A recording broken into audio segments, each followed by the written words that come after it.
Hello everyone, I'm Sir JC and you are watching Literature Unfolded. In today's video, we are about to discuss the literary analysis of a narrative poem and epic, Biag ni Lam-ang. But before jumping into the narrative poem or epic, let's have a little bit of a background of its poet. Pedro Bucaneg. He is a Filipino poet and blind since birth. He is also coined as the father of Ilocano literature. Pedro Bucaneg was born on March 1592 to 1630. His surname Bucaneg means balagtasan. Now, let's analyze the epic or narrative poem titled Biag ni Lam-ang. Biag means life.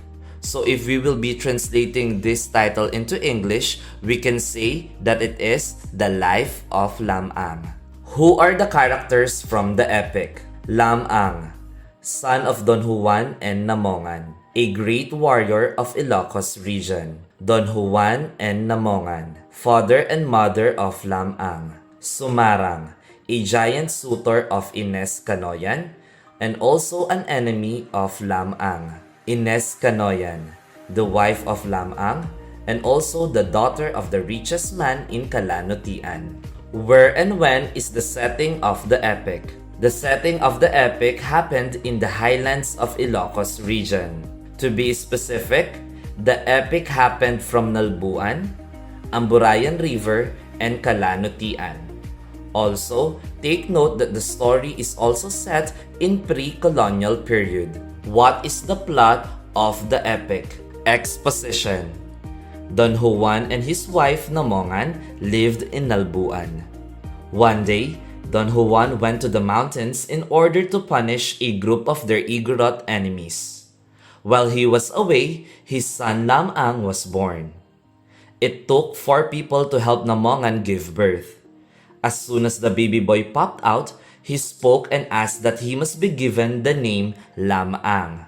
He also chose his own godparents and asked where his father was. Rising action.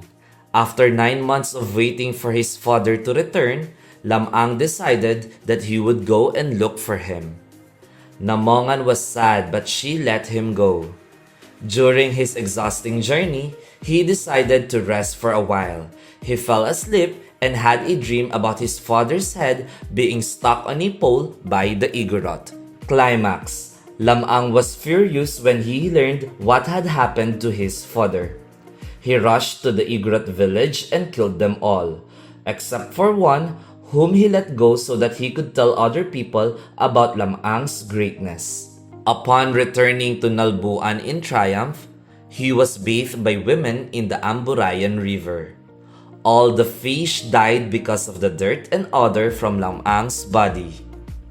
On the other hand, there was a young woman named Ines Canoyan whom Lam-ang wanted to woo. Falling action.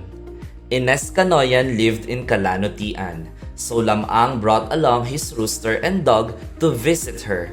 On the way, Lam-ang met his enemy, Sumarang, another suitor of Ines whom he fought and readily defeated. Lam-ang found the house of Ines surrounded by many suitors, all of whom were trying to catch her attention. He had his rooster crow, which caused a nearby house to fall.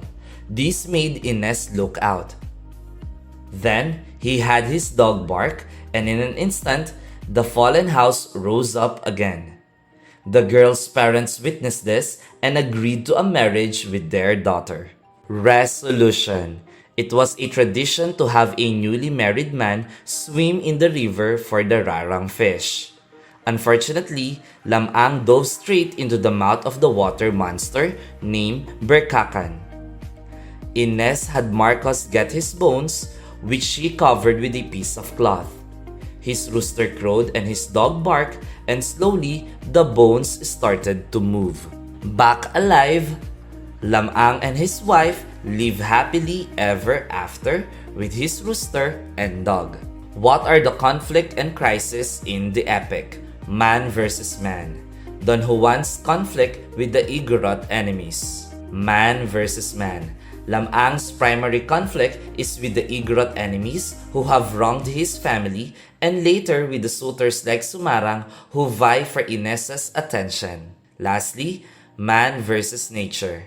Lam-ang faces the natural challenge of the water monster Ber Kakan during the traditional ritual swim. What are the themes or central ideas from the epic? Heroism and supernatural abilities. The story emphasizes the theme of extraordinary heroism and the supernatural, showcasing Lam-ang's exceptional abilities and valor. Revenge and justice. Lam-ang's quest for vengeance for his father highlights the importance of justice and retribution. Love and triumph. The story also portrays the triumph of true love as Lam-ang overcomes various challenges to win Inessa's love. And that's it for today's video about the literary analysis of the narrative poem and epic Biag ni Lam-ang. I hope you learned a lot. See you in our next video.